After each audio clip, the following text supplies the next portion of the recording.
7-9. Making contact at point 003. Another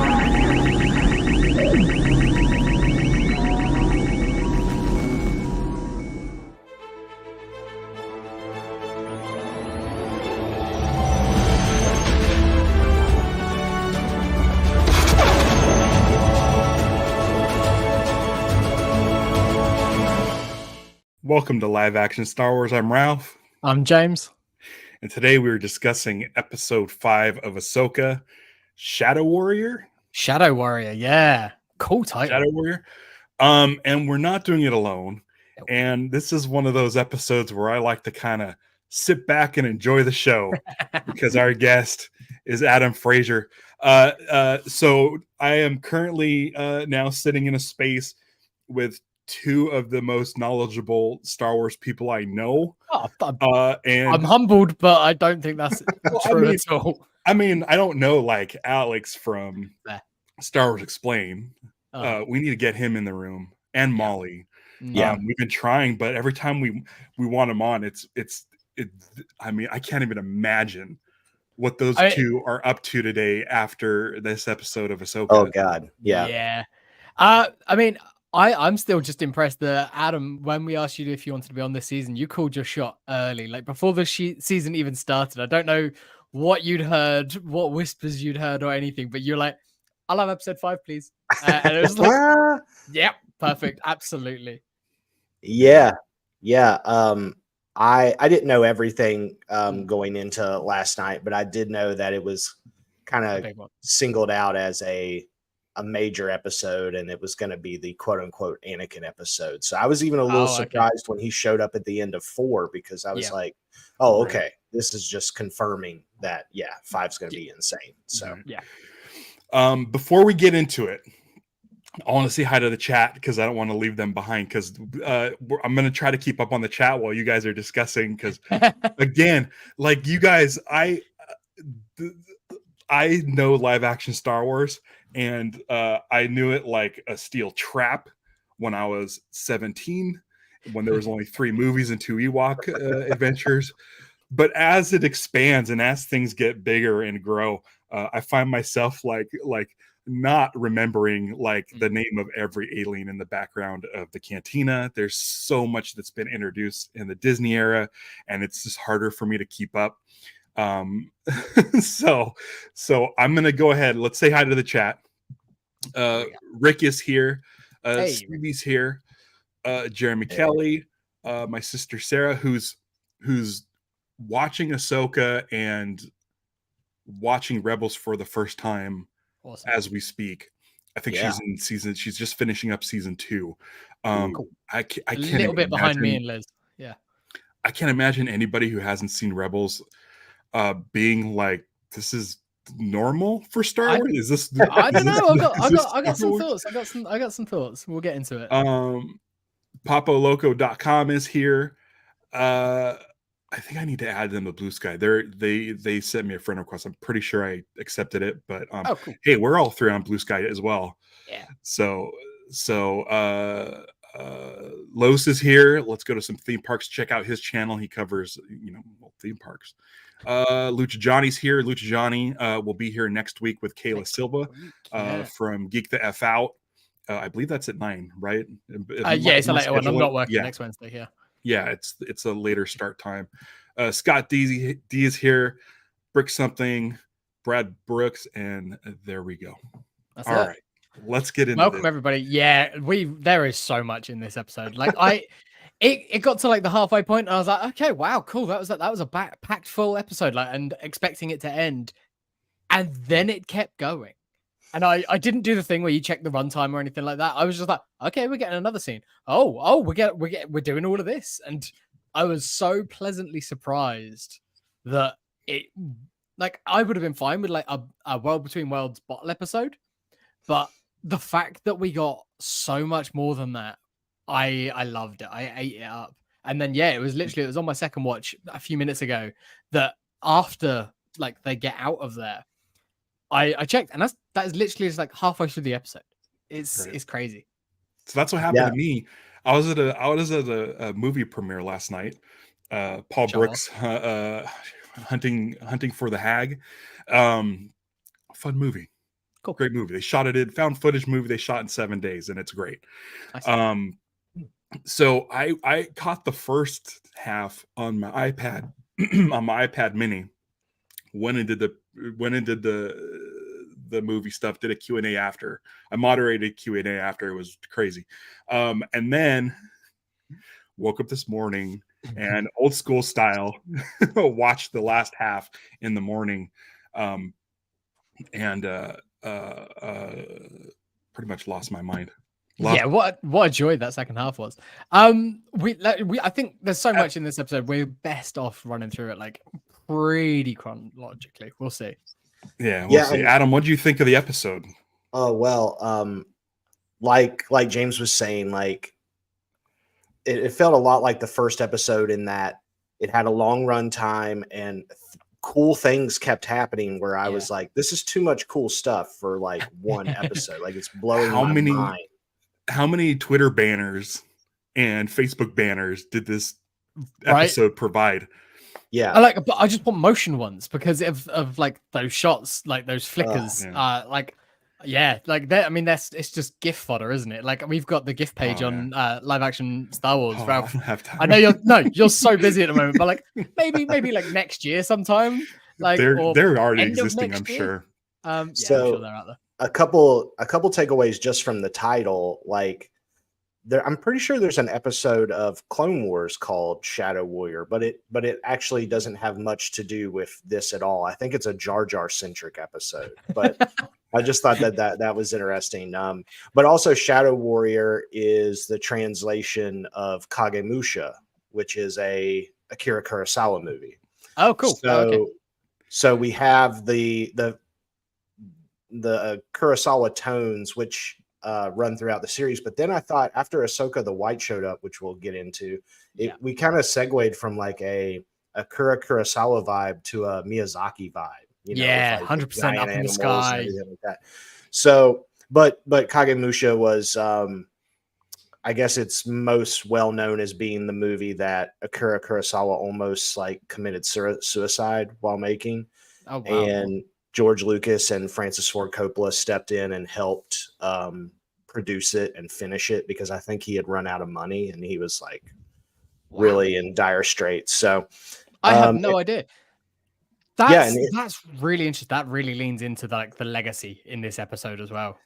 And not that there's really a huge direct connection, but that movie ends with the quote unquote Shadow Warrior falling into a river and succumbing to his wounds in the water, and the current carries his body away. So it's somewhat of a crossover with what we see Ahsoka go through here. But yeah, that stuck out to me immediately. But then have you noticed that Filoni now, I don't know if it's confidence in his ability or what, but I noticed a lot of the scenes, especially towards the beginning of the episode, are much longer.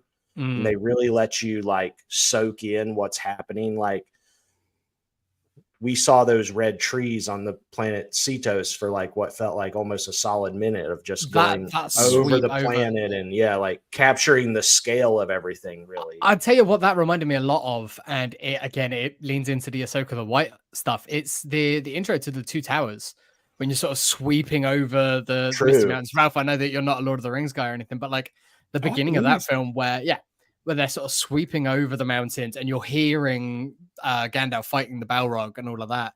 And it just gave me like big feel of that, especially second time around when I knew what was coming with the episode and the way that she was coming back. It really reminded me of that. Yeah.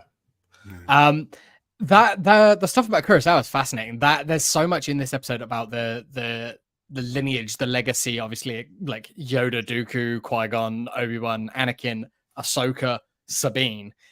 It's that long lineage. And now, like, there was stuff in there as well, like with Jason and the amount of Force stuff that we get with Jason here. I'm like, They really in my mind, I'm like, up. yeah, 100%. Like, I love how much confidence they have in that character and in that kid, like playing him. He's great. He's doing a really solid job.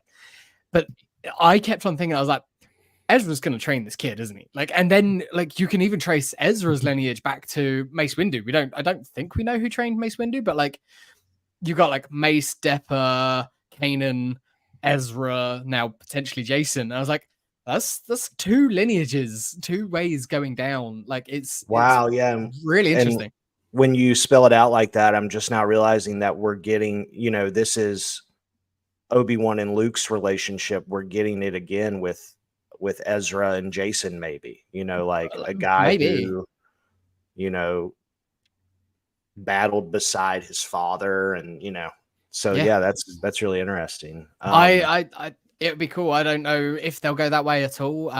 It would be a way of having these characters still be Jedi and still trained, but sort of keeping them away from the Kylo of it all, like that we know is to come.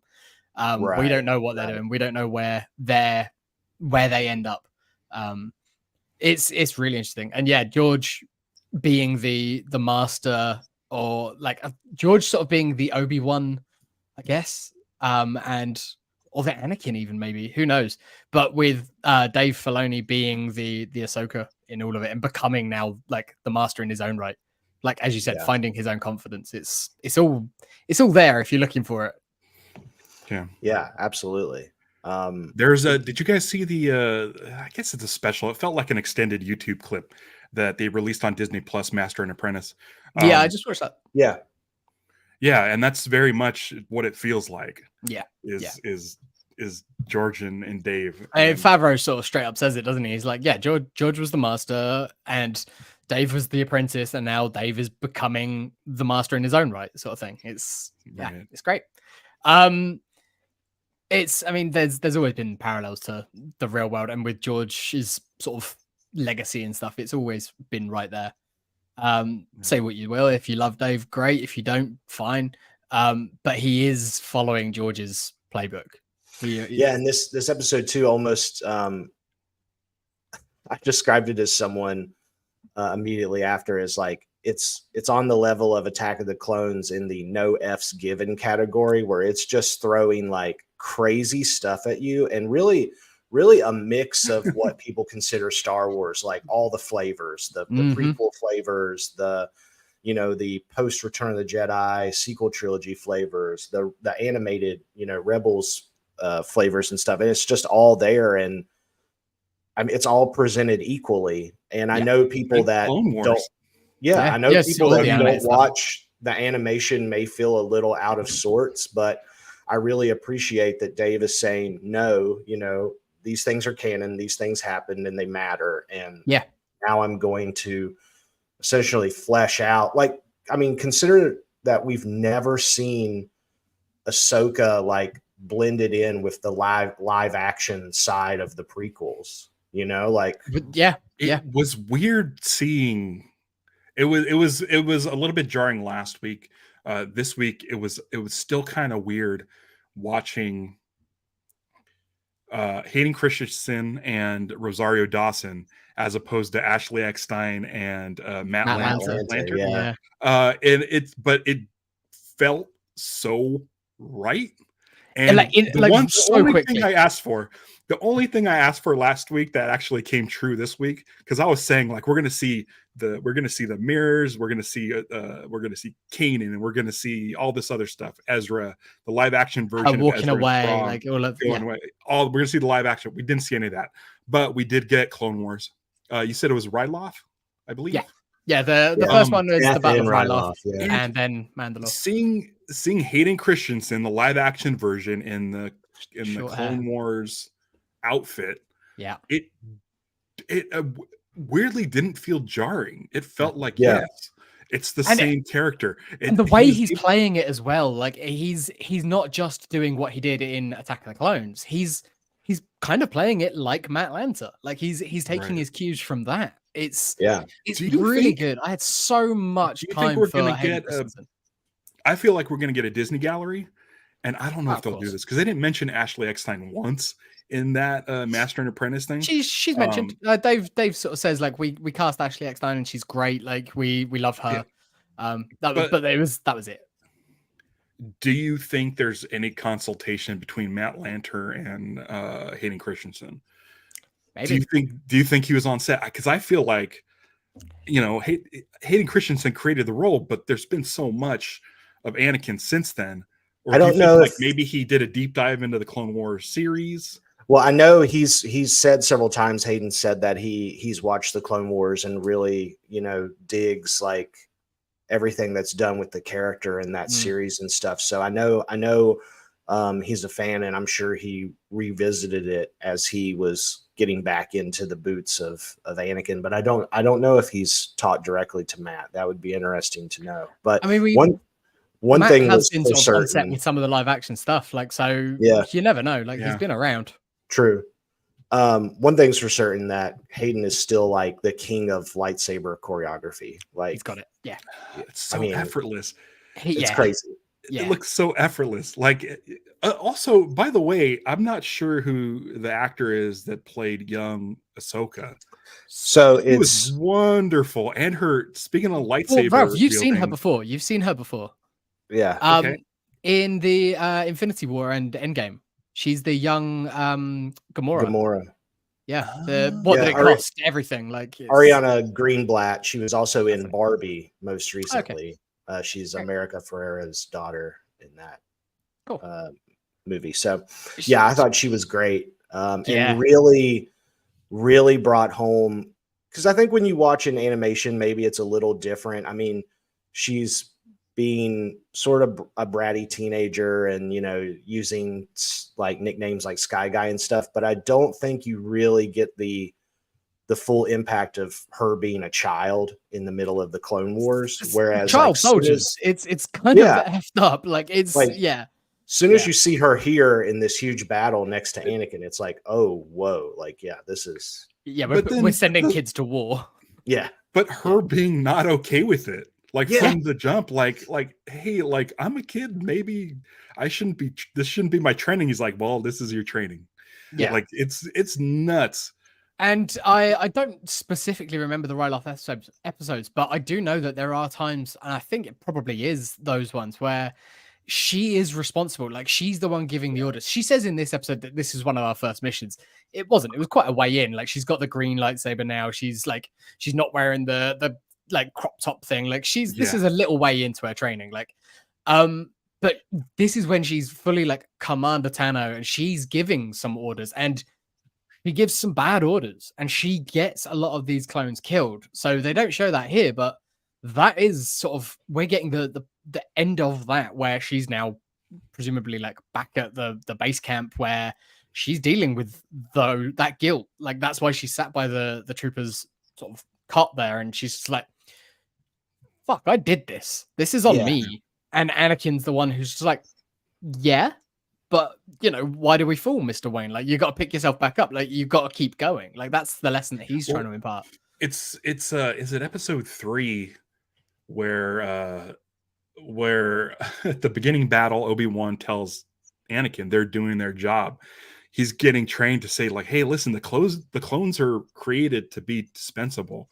Yeah. And we show Ahsoka sitting next to a clone on a gurney, and seeing that clone reach out and grab her hand, like that moment's insane. Like storytelling wise, like these guys don't get empathy. Nobody gives the clones empathy, and here you have this character that does. She always has throughout the Clone Wars series. It's such a great moment. And then we get is it Captain Rex? Rex is there. We do see Rex twice. Yeah. So I think to break down these scenes a little, like the very first flashback with like the more purple background, I believe is the Battle of Teth, which is in the Clone Wars theatrical movie, and that's where she said, "This is one of our first battles." Okay, interesting. It seemed to look like that, and then it segued. The colors hair of Anakin as well. Yep. Yeah, the colors changed and segued into the Battle of Ryloth, which I think is still season 1, so she looks the same age in both of those little flashbacks. But that's toward the end of season 1. I think it was a 3 or 4 episode arc, Yeah. so it was a pretty big part of the first season. But then, yeah, we go to Siege of Mandalore. We see Captain Rex. We see the Maul DeLoreans, which just blew my mind. Yeah. I was And not the clones with the Ahsoka paint, like it's, Oh, yeah, it's all yeah. there, like they're there. Yeah. We don't get to see Tem, but we do hear Tamora Morrison's voice. It's him, there, right? a little It's bit. not It's Steve his Blum? voice. No, that's Yeah, his it's voice. his That's voice, Tem. yeah. Yeah. I mean, as soon as we saw the clone on the gurney there, like with his face bandaged, I was like, okay, cool, right? They don't have Tem like to do this, like otherwise we'd have Right. seen him then. I wonder if they still have the assets from episode 2 and 3. Yeah. Maybe You would think they do. Yeah, I would they assume might they just did. not look up to snuff anymore. Like, who knows? Yeah. It's been a while, but maybe, you know, with the WGA and the actor strike going on and them talking about, you know, scanning actors to use them however they feel fit, maybe they just decided maybe we wrap the face in bandages. So that yeah, it also think does that's get what the we're message doing. across that this guy's messed up right now. Like, we don't need Yeah. to see them. And also, it's I want to get into sort of what all of this is, because I don't think it's the world between worlds. But we'll get there. But I think it's not seeing their faces is key as well, because this is sort of part of the lesson. This is part of what this Anakin is trying to teach. It's that it was warfare. You kind of have to remove some of that empathy that you had for these clones. But Ahsoka could never do that. They were always people to her. And she's like, from the beginning to the end of the Clone Wars, that was always one of her biggest fights, was that these clones there are men. They're not just battle droids. So I think not seeing their faces, making them sort of less human, was intentional. And with Obi-Wan saying they're doing their job, it shows you sort of the arrogance of the Jedi in episode, at the beginning of episode 3, and how they sort of lost sight of being protectors of peace. Because I think that line's mentioned, is it in this episode or where you know, when he came when Obi-Wan was training me, we were keepers of the peace. Yeah. Right. And you could see that's lost. And it's amazing seeing that sort of that training of Obi-Wan being a bad influence on Anakin. And you get those flashes of Anakin fighting with Vader. Like those images, those flashes of Vader in the shadow. I know it's kind of there. It feels like a Favreau thing where it just, this looks cool. This looks like heavy metal Star Wars, awesome. But at the same time, man, it was actually pretty cool. I feel like we've gotten to a place for those who watched Rebels and watched the episodes. I think it's season 2, or is it 3 with Anakin, or Darth Vader versus Ahsoka and End stuff. of 2, yeah. Like, I feel like we've earned this point. We've, Sure. And with Filoni, sort of the first episode of this series kind of feeling a little bit sort of deliberate in its pacing, and this episode where you see the trees and you see the ocean and hear the lightsaber sounds and stuff, everything makes it feel more earned. Like, if you have the patience to sit through this minute and not like skip through, if you're the type of person that skips intro and skips, well, I usually skip the previous on, but the skip intro, which is like, I don't know why they do it. It's like 10 seconds long. Yeah. Right. It's by the time the buttons popped up and you found your remote, it's gone. Like, what are you doing? Yeah. But it's a nice reward. It gives you time to sort of like, okay, it's been a week. Breathe, get back into this world. This is where we left off. Get in the right headspace, because in a couple minutes we're gonna go ape shit. We're going in. Like, yeah. Like literally strap yourselves in, because like shit's gonna get weird. So we even talked about, like, we're like, okay, I'm assuming that Ahsoka's gonna get on the Purgo, and that's how she's gonna get there. It's clearly the only answer. Yeah. And it doesn't take away from the moment. Doesn't take away from the moment. Like, I welled up like at the end when they're flying past the New Republic ships. It was Kevin Kiner doing his thing. It was the reaction shots that we got from all of the people, everyone in the guys in the X-wings, the guys on the bridge. The joy on Hera and Jason's faces as they're seeing it all happen, like, and What got also, me, yeah, like it what was got just me was the line. Yeah, Was the line. The same reason why I get emotional during Rogue One. It's not the explosion. It's partially the music. I'm not going to say anything bad about the music, but it's the line, Rogue One, may the force be with you. Like, that's when something it's I've used heard right, since I was, yeah, it's there's just yeah, something about it, isn't it? And it obviously it's we are in the bag for it. Like, we are, as like diehard Star Wars fans, yeah. like we're always gonna, it's always gonna hit us. But like, I don't know about you guys. I'm sure that it probably does, but people will just like write it on birthday cards or whatever, and I'm just like, all right, whatever. I like, yeah, I like Star Wars, cool. Like, that's really cute. Like, you know, I like Star Wars, fine, great, whatever. But I'm just, it doesn't do anything for me in those moments.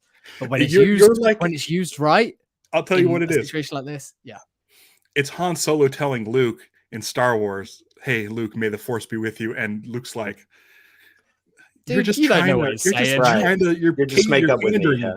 you're pandering to a Star Wars guy."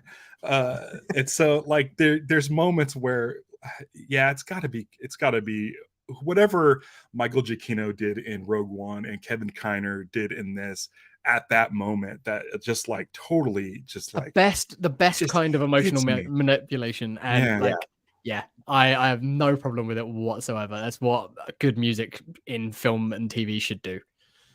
Yeah. So, James, you sort of hinted at it. I want to kind of come back to it. What is this place? Because I think I agree with you that I'm not so sure it's the world between worlds, simply because there were no portals. Nope, there was no that's what we were portals, expecting. there was no Morai, there was none of these indicators that we've seen. I think, I don't know exactly what it is. I think it is a state between death and life for Ahsoka. I think she is on the brink of death, and she's in a dream, whatever it is, like some sort of dream state, some sort of forcey place. And I think that this is an Anakin post Return of the Jedi who's died. So time is irrelevant. It means nothing. He's a Force ghost. And Yeah. so he's appearing as this Anakin and various different Anakins. And that's why he's sort of talking to her and he's giving her this lesson. That's why he's surprised to see her so soon, because he's like, you should be alive. Like, what are you doing? This isn't your time. Essentially, this isn't your time to die now. But you need a lesson. And as your teacher, I feel responsible for it. He's come to a place where he's accepted who he is, but he's also accepted who he has been at different points in his life in like that darkness. And so when the lesson requires it, he's letting that part of him in to help teach the lesson. But I do like and that. I think the reason, sorry, just to finish off there, the reason that we're seeing it as the world between worlds is because Ahsoka has been there. Like, she's seen the world between worlds, and so for whatever reason, her dream state, her sort of place, has taken her there, because last time she was on the brink of death, this is kind of how she survived it. Yeah, I like that. If this is Anakin post Return of the Jedi dead, it is interesting to see him sort of still struggle. Yeah, with being Vader. Like, Vader's still there. The moment where she loses her lightsabers and continues the fight by just dodging. Yep. That's where my viewing overlapped. When I finished watching yesterday, I finished watching that fight, and when I started this morning, I rewatched that fight. But just seeing her sort of like put both arms down to her side and just dodge his attacks, and then she grabs his lightsaber. Yeah. And again, it's that thing. You can almost hear the Emperor saying, "Strike him down." Yeah. Become more powerful. It's a temptation, isn't it? It's right there. And she tosses it over the side, the way Luke tosses his lightsaber. And then you see his eyes go from Darth Vader red. It starts lightening up, and then he looks down and come back up. Yeah. Clear. Yeah. Yeah. Was just I mean, it was amazing. And this is halfway through the episode. Yeah. It's incredible. It's such a packed episode with stuff. It's that test. This is her cave. This is her like cave on Dagobah. This is her Octo like test. This is Ahsoka's test. She never got there because of the way that her training went. But this is exactly what this is. That's what I was leaning into. That Cetos is very clearly a planet that's strong with the Force, hence this ancient people that built this temple there to, collect its energy or what have you. And Purgil seem to migrate there. The Purgil, some Night Sister magics and stuff that it all works there. Do they feed on the Force? Do you think they feed on the Force? Like it's strong with the Force, and are they using like metachlorians, like baleen, like through their to floss their brush teeth? Like wild. You could really go deep into that whole scenario with Ahsoka being inside of it, and then you have this like midichlorian filled being inside of a Purgil, and like it kind of is tying into like what Lucas was talking about with his trilogy and how it was going to be this like microscopic level, microscopic world of Star Wars or whatever. But like that sequence, like Anakin says that he's returned to finish Ahsoka's training and that the lesson is live or die, which is a very Anakin lesson. Of course, he's a binary character, like 100%. Like, and villains and absolutes. Echoing what we were talking about with her throwing the lightsaber to her side and how that was like Luke. She did say, "I won't fight you," just like Luke. And Anakin said, "I've heard that before." So I took that in two ways. He's heard that from Luke, and he's heard it from her in the temple. Like she doesn't want to fight Vader because when she realizes that it's Anakin, like yeah. You know what's crazy about this is like it was always tough to sort of think of David Prowse, James Earl Jones as Darth Vader, and then Anakin being the same character. This episode helped that a lot. Yeah. Like even in the Clone Wars Vader, the show, Vader isn't really mentioned. Rebels did a pretty good job. The Obi-Wan series did a good job of sort of bringing those two characters together. I think this makes the Obi-Wan series better. I think just having Hayden Christensen back as sort of a half, where you see the mask broken off, really started helping to bridge the gap between Hayden Christensen as Anakin and Darth Vader, the character. And I don't even see a gap anymore. Like that's that's what I'm saying. Yeah, when I was watching this, I'm like, when they did those flashes, I'm like, okay, they're really like implanting in my brain this image of Hayden Christensen's silhouette turning into Darth Vader, like that episode 1 teaser poster. And I think I'm totally all in. And again, I mentioned this on our Return of the Jedi episode. I'm fully on board with Ghost Hayden Christensen over Sebastian Shaw. Because it is so much more his character now than it's ever been. Yeah. And this episode, I want to watch it again. It sucks that because I was planning on watching it yesterday on the iPad, and then this morning waking up early and just watching it again because I knew it was going to be crazy, but it didn't work out for me. But I'm probably I might watch it again tonight. Do it. And so I'm just trying to like in real time sort of reckon with the lesson itself, because I have a note.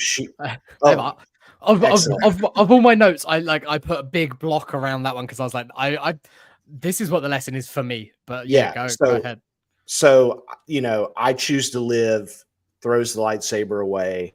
It seems to me that the lesson is, you were brought up in this world of death and destruction, essentially, the Clone Wars, but this is not your legacy. You're more than a warrior. You're a Jedi. You're meant to use these abilities for far more than, fighting some war. And it, it also seemed to be that the past, it's kind of almost echoing Ben Solo in a way. He's not saying to, kill the past or whatever, but it's definitely like acknowledge what happened, but move forward.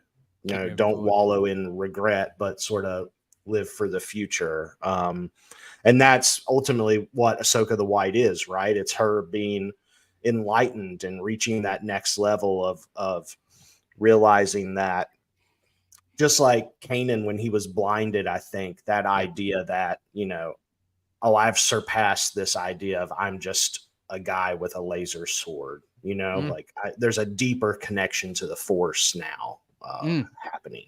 I mean, the Gandalf parallels are they're obvious, and Dave has talked about them at length. Like he definitely sees that as Ahsoka's path. Like, and in the same way, she had to fall to be able to come back as this newer, better, stronger, more powerful, more enlightened, however you want to see it, however you want to like color it, like this version of Ahsoka. So I have a question, and I mean, I don't know if you'll have the answer, but it's just something to think about.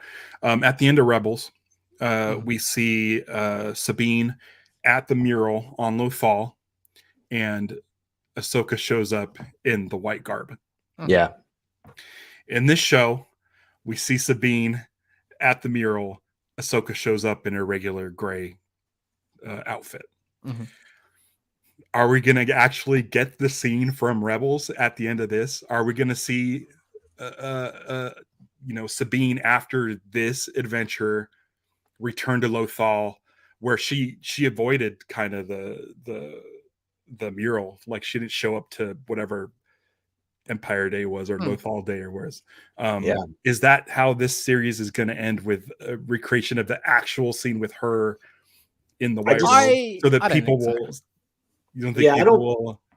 I don't think so either, because I just feel like we got so close to it already. You know, it was it's like shot for shot, like the tap on but it's like a change. It's an arc. Like, it shows the arc. But I feel like we got that in those first 2 episodes. Like she shows up twice, and we got that same arc there with us with Sabine just embracing it, choosing to go on the adventure, the call to adventure. I think it was a case of Dave knew that he wanted to get to this point with Ahsoka, but didn't know he was going to be able to tell the story. So he put the imagery there, whereas now he's telling that story. That's how I see it. Maybe I'll be wrong, but we will see. Going back to the lesson, the way I interpret it and the way I sort of saw it is, again, you mentioned the legacy there. I loved the line of Ahsoka saying, my legacy is that of death and destruction, and Anakin like being the one who's like, no, it's more than that, because I'm more than that. And it's Anakin is more than death and destruction. Like that is 100% a part of who he is and was, like, and through the Clone Wars as like fighting for the light side, and then into like the Vader years when he was fully dark. That was all death, all destruction. He was literally the physical embodiment of that. But he is more than that, and it's embracing the fact that and understanding that, despite the fact that last time she saw him, that is what he was. Like, remember that there was more to him than just that. And the lesson here, I think, and then the reason that we've seen this Ahsoka that she's wary about training Sabine. She didn't want to train Grogu. She's more reserved. She is more stoic, however you want to sort of say it. And that is out of fear, like the fear of what will become if she trains someone else, the fear of what she could become herself because of this legacy. We saw it at the end of the Clone Wars when she stepped away and she was like, I don't feel comfortable being around the Jedi again. Like, I'm coming back because there's a thing that needs doing. And then all the way through Rebels, when we see her in season 2, she is more like this. She's willing to sort of do some Jedi stuff because there are Jedi that need training, but she won't be the one to train them. So the lesson is like letting go of the fear that like is inherent with the dark side of it and embracing the light. Like, it's like going, no, you can still continue on, but you don't have to be fearful of becoming Anakin, but of Vader. It's embracing what Anakin could have been if he hadn't fallen. Which I think is always what been said. It's like he was the best of us. He was the strongest, most powerful. She could be. There's also something really interesting, like we're talking about the cycle of like, she was trained in this very specific time that is unlike any other time for the Jedi in terms of how she was trained to essentially be a soldier first. and that's kind of all she knows. And so it's interesting that her Padawan is a Mandalorian who is also someone who more or less is, bred to be a soldier. And I could see her hesitance in wanting to train someone like Grogu, or, because like we were saying, she hasn't had that Jedi trial moment of acknowledging that there's more than just, lightsaber fights and stuff like that. But and it's interesting too. Like, she never had a trial. Like, I mean, and I feel like the cave test for Luke, he failed his first attempt at it. And I feel like he got his sort of in the field of battle, like against the Emperor, when he does throw that was the same trial, like that, embracing it. And it's then you're going, no, I'm going to lean more light. This is how I'm going to go. She never got that. She'd already left before she had to have that bit. And to continue the Lord of the Rings kind of connection, Balin's skull is like her Balrog. Like, totally. The force of nature, knocking her off a cliff, and falling, figuratively and literally. It's almost more reserved of Dave to not give him like a lightsaber whip. Right. There's a version of this where I'm sure he thought about it. I bet there's some concept art where he's like, lightsaber whips have been a thing in the old EU. I could canonize them. Like, and then, of course, she emerges on the other side of this profound moment as Ahsoka the White. And you can already see that she has this deeper connection to the Force, and she's using abilities that maybe she hadn't used previously, or maybe didn't come as easily to her. Like, she's using the what's it called? Like the ability to like touch things and like the Quinlan Voss thing. Like, get a sense of like their impressions or whatever. She's also like communing with the Purrgil the way Ezra does. And so it's just like very cool to see her.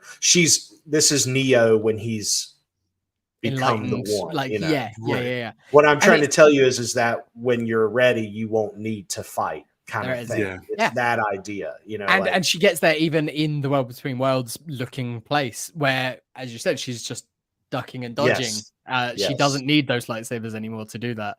I'm glad that she still has them though, because is she about to just like stop a bunch of laser bolts or something with her hand, like Neo? Like, that would be like insane. But that whole space whale sequence was just like such a gift. And I know, again, some people who aren't super familiar, that may feel like very out of left field, but man, like they do enough like in dialogue with having Jason say, it's just like the stories you told me. Like, it's there's enough in there where it is like it's hand holding a little bit, but not like jamming it down your throat. Carson Taver, why are we trusting like this kid? Well, he sees he's got abilities. His dad was a Jedi. Okay, cool. Get the name drop. Our first name drop for Kanan. And first actual confirmation that it is his kid. Like, it was always just sort of implied heavily before. And he knows it's his kid.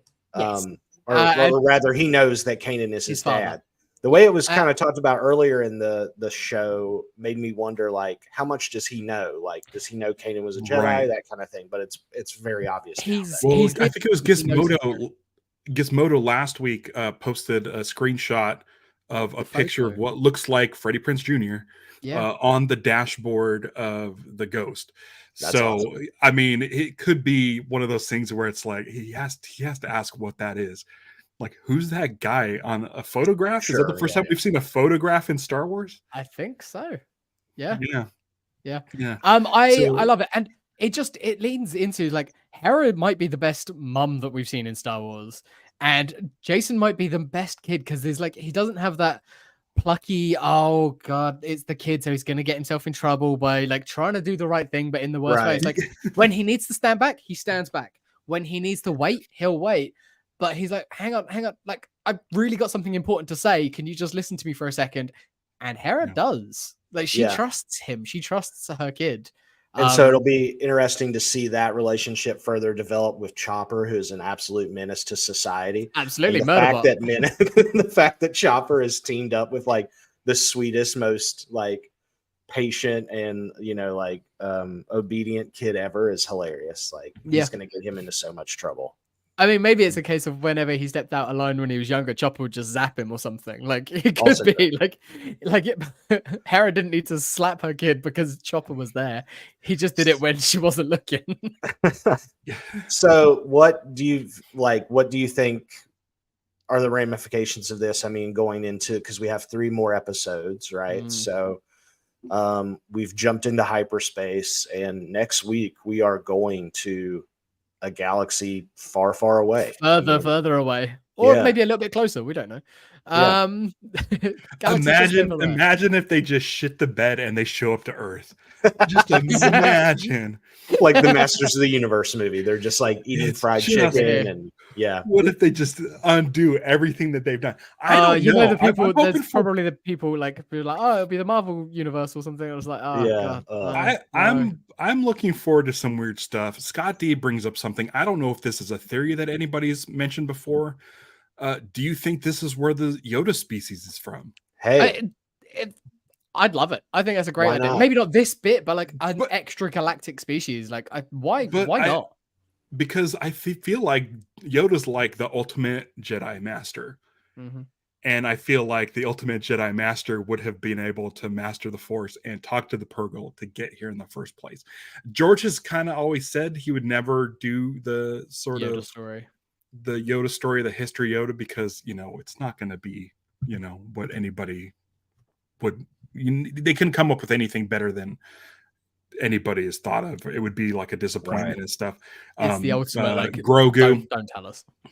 Yeah, Grogu was clearly cloned from Yoda somehow.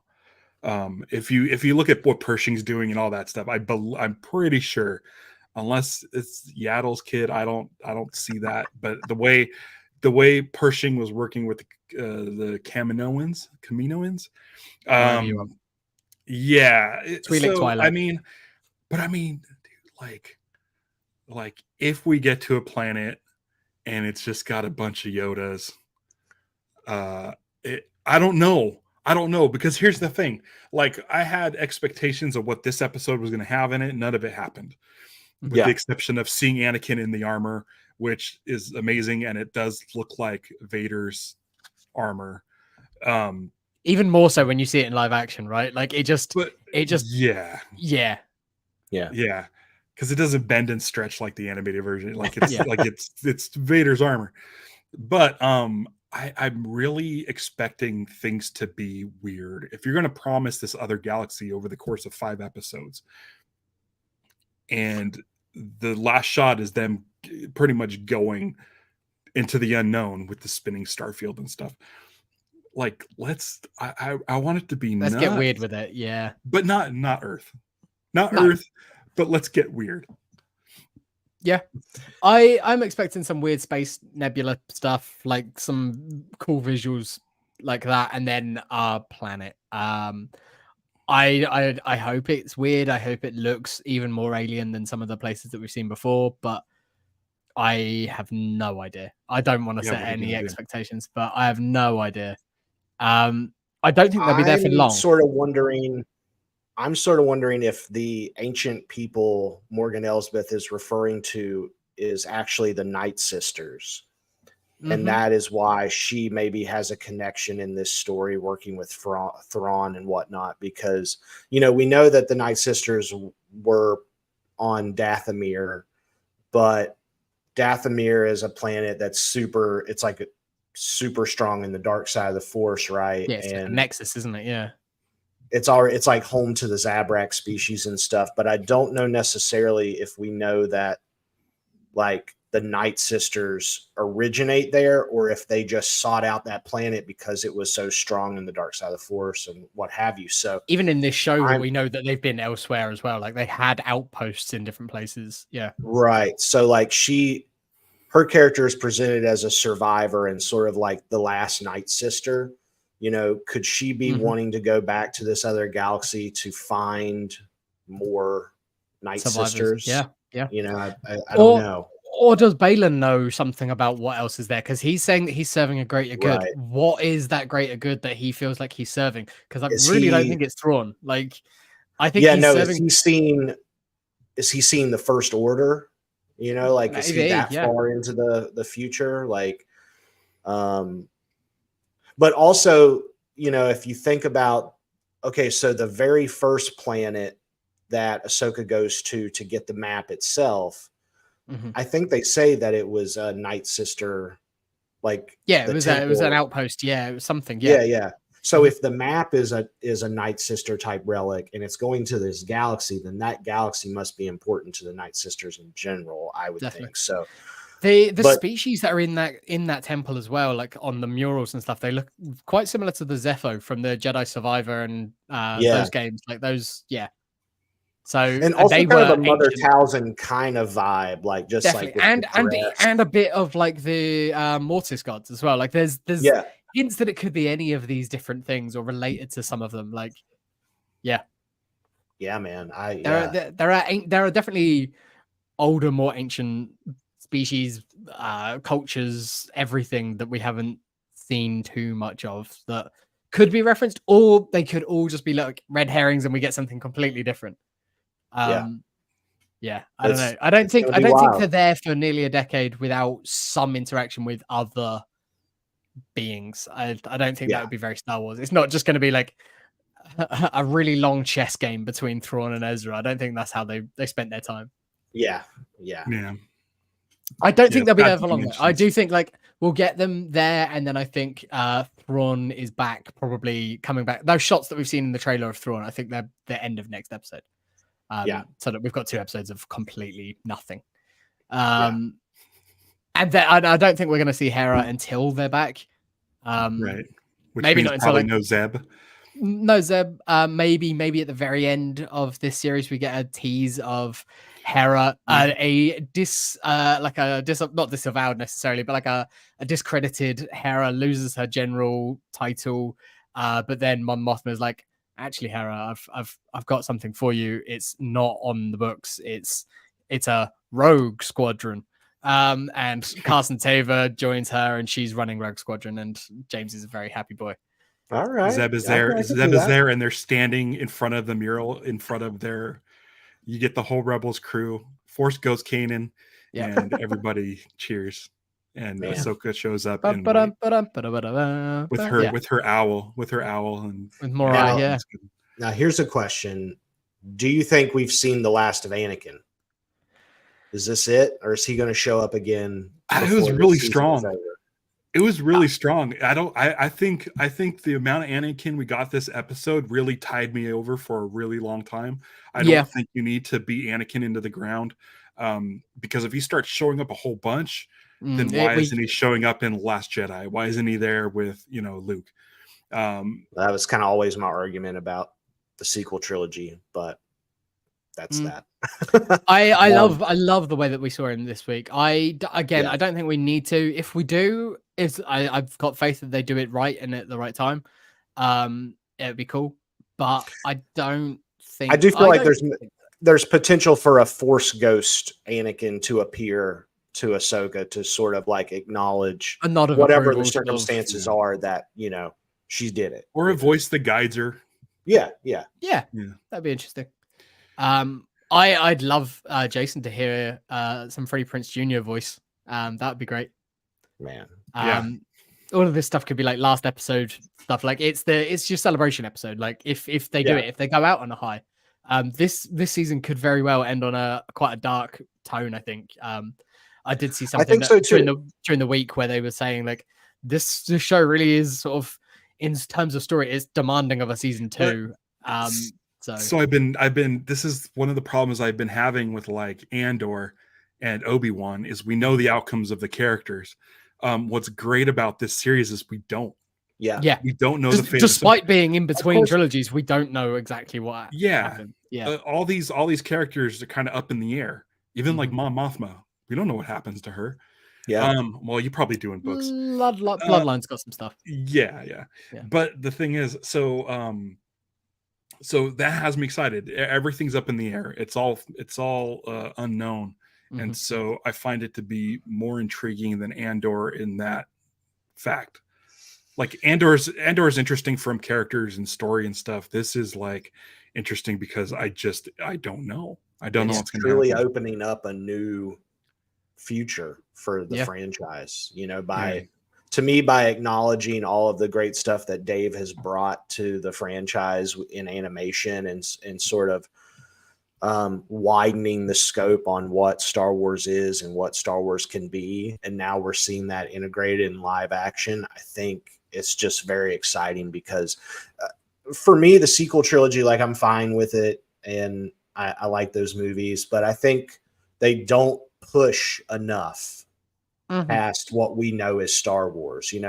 Star Killer Base, it's another Death Star, and the Battle of Crate, it's like the Battle of Hoth, and there's the Snoke's throne room, and we've seen all of these sequences before, and they're not really introducing new concepts to Star Wars, really.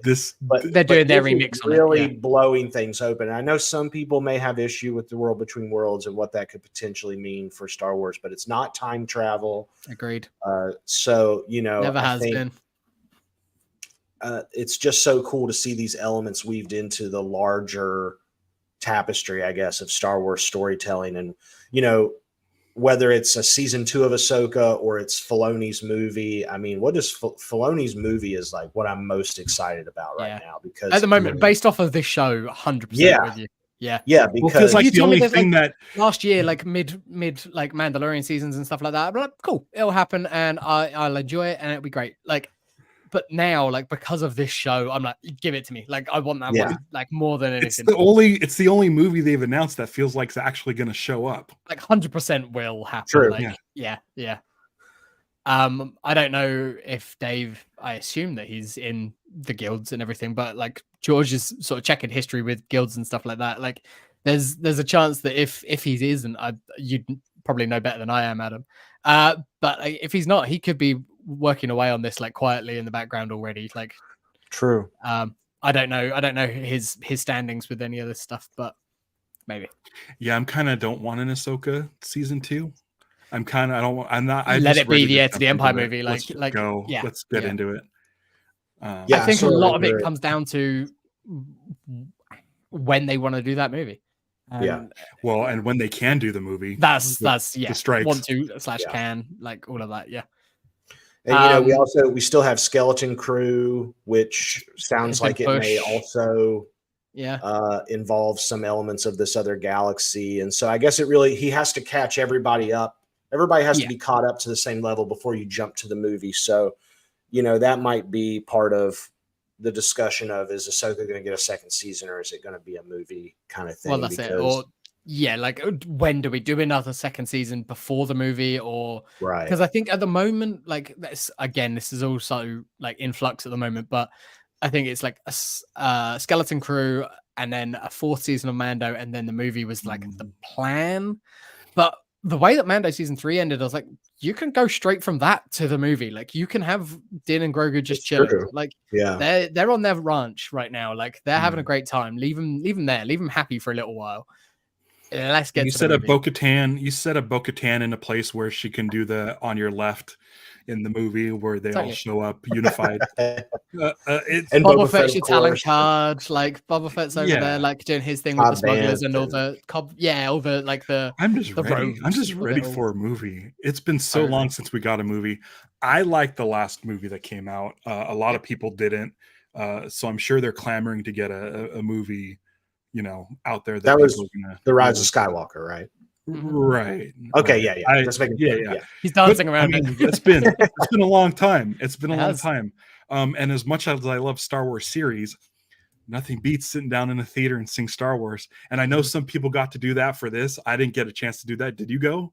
No, I was tempted. No. I was tempted to go up to London last night, but it's a 140-mile round trip, and then I've still got to pay to be in London, which is, that's basically a weekend away anywhere else. Just for one night. I don't know. We don't use them. Oh, you don't? I don't know. No. England's stupid. We have a weird mix. We're all miles.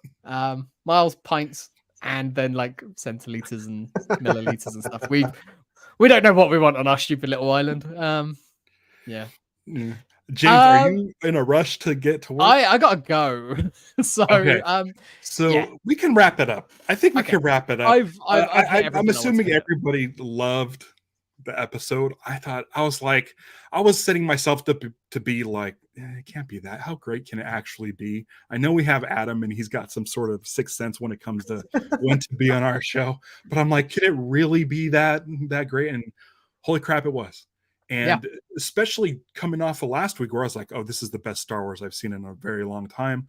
Nothing's going to top it. And then here I am bawling at the end of this episode because a lady in green makeup it's so fucking cool. said, "May the Force be with you," and I just lost it. Yeah. It's insanity. Do I have? I do not have a banner for Adam, but all of Adam's info is down below in the show notes. Substack, you're still doing that. You're getting into weird stuff on there. I'm loving it at the moment. It's kind of scaring me. I didn't want the last one you did was the death message or something. I don't know. I was like ghost tape number 10. Yeah. You're digging into your horror side of things, and it's fun. Yeah. I don't know. I just 20 years of writing about movies, kind of feel like I don't have as much to say about them at the moment. And Star Wars, I think I'd really like to keep just as like something I'm super passionate about and keep it fun because once it becomes a job, it's not as fun. And so, I'm just writing about the weirdest stuff that interests me over there. So, do number. I'll read something on number stations if you ever hit those. Those weird me out, man. Those weird me out. All right, I'm gonna say thanks everybody for joining us. Thank you, Adam, for joining us again. I'm sure we'll see you for the next series. Yes. If you are a podcaster out there who's not a white dude with a beard, please hit us up. We've been reaching out to everybody. We need more female perspectives on the show. Next week we're gonna have Kayla and Johnny from Geek the F Out, so that'll be great. We'll be starting an hour and a half later for that, so that they can get rest because Kayla's on the West Coast as well, so it's a little bit tougher to get in there. Yeah, we reached out to a few people and they aren't podcasting a lot. Over the strikes and everything. That's how they're showing support. So respect to that. Like you can't fault that as a reason. But we're doing our thing. We still support the strikes. I gotta run. So guys, all right. Don't give it to hate. Celebrate the love. Punch it.